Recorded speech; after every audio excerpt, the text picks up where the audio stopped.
বাবার অফিস শুরু হতো বেশ একটু বেলার দিকেই, 10টা সাড়ে 10টার দিকে বাবা বেরিয়ে যেত।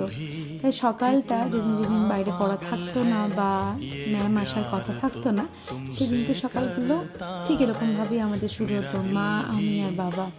বাবা আমায় খাইয়ে দিত আর মা বাবা দুজনে মিলে চা খেত।